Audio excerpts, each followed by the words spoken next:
Hello friends, இன்றைக்கி மருதாணி சேனலில் தக்காளி ஊறுகாய் எப்படி செய்கிறதுன்னு பார்க்கலாம். அதுக்கு நம்ம தக்காளி எடுத்திருக்கோம், பூண்டு, புளி ஊற வச்சுருக்கோம். ஸோ ஃபஸ்ட்டு இப்போ தக்காளியை நல்லா அரைச்சிக்கலாம். ஸோ தக்காளியை அரைச்சி எடுத்துட்டோம். இப்போது ஒரு வாணலியில் நல்லெண்ணெய் ஊற்றி காய வச்சுருக்கோம். இப்போ கடுகு போட்டுக்கலாம்.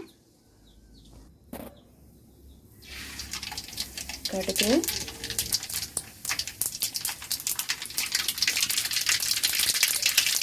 வெந்தயம்,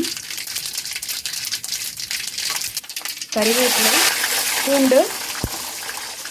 இப்போ கறிவேப்பிலை போட்டப்போ ஒரு 2 வரமிளகாய் கிள்ளி போட்டிருக்கோம். இப்போ கொஞ்சமாக பெருங்காயத்தூள் ஆட் பண்ணிக்கலாம்.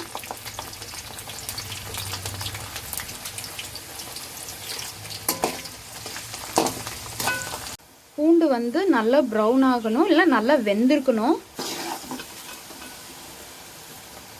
ஸோ இப்போ நம்ம அரைச்ச தக்காளி பேஸ்ட்டு இதில் ஆட் பண்ணிக்கலாம்.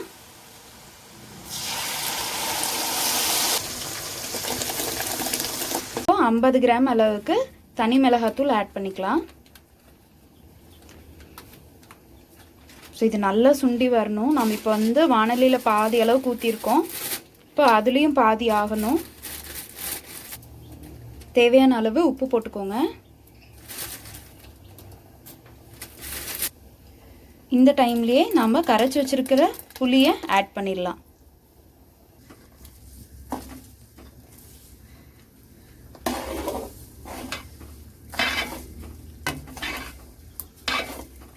இது நல்லா கொதிச்சு சுண்டி வரணுங்க. அப்பப்போ கிளறி விட்டால் போதும், கிளறிட்டே இருக்கணும்னு அவசியம் இல்லை. ஸோ நல்லா கொதிக்குது. இது மாதிரி தண்ணியாக இந்த கன்சிஸ்டன்சி இருக்கக்கூடாது, கொஞ்சம் திக்காகணும். அப்பப்போ கிளறி விடுங்க. ஸோ நம்ம அப்போ பார்த்ததுக்கும் இப்போ பார்க்குறதுக்கும் கன்சிஸ்டன்சி டிஃபர் ஆகிருக்கு பாருங்கள்.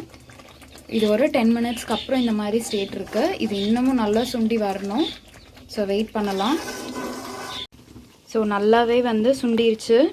இதுக்கு மேலே இல்லை, தண்ணி கண்டென்ட் இல்லை, எண்ணெயும் அப்படியே பிரிஞ்சு வர ஆரம்பிக்குது பாருங்கள். ஸோ இந்த ஸ்டேட்டில் அடுப்பை சிம் பண்ணிக்கோங்க. ரொம்ப சூடாக இருக்கிறப்ப நம்ம வினிகர் ஊற்றக்கூடாது.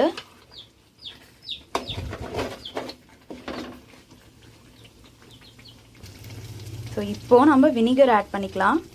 வினிகர் ஆட் பண்ணுறதுனால நமக்கு ஸ்டோர் லைஃப் கிடைக்கும்.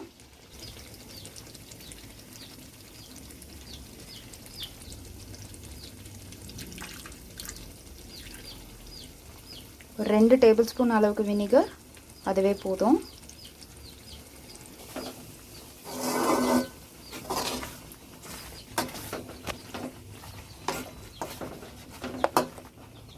ஸோ இதை ரெடி பண்ணி வச்சிட்டீங்க அப்படின்ட்டுனா நீங்கள் இட்லி, தோசைக்கு, சாப்பாட்டுக்கு, இப்போ டக்குன்னு குழம்பு செய்யணுன்னு கூட அவசியம் இருக்காது. ஏதாவது ஒரு அவசரம் அப்படின்னா நம்ம இதையே யூஸ் பண்ணிக்கலாம். சாப்பாட்டுக்கு யூஸ் பண்ணுறப்போ இது கொஞ்சமாக வச்சுட்டு நல்லெண்ணெய் வச்சு சாப்பிட்டிங்கன்னா ரொம்ப நல்லாயிருக்கும். நல்லெண்ணெய் யூஸ் பண்ணுறது உடம்புக்கு ரொம்ப ஹெல்தி. நீங்கள் நல்லெண்ணெய்க்கு பதிலாக நெய் கூட யூஸ் பண்ணி சாப்பிட்லாம். இதை செஞ்சு பாருங்கள், எப்படி இருக்குன்னு சொல்லிவிட்டு ஃபீட்பேக் ஷேர் பண்ணுங்கள்.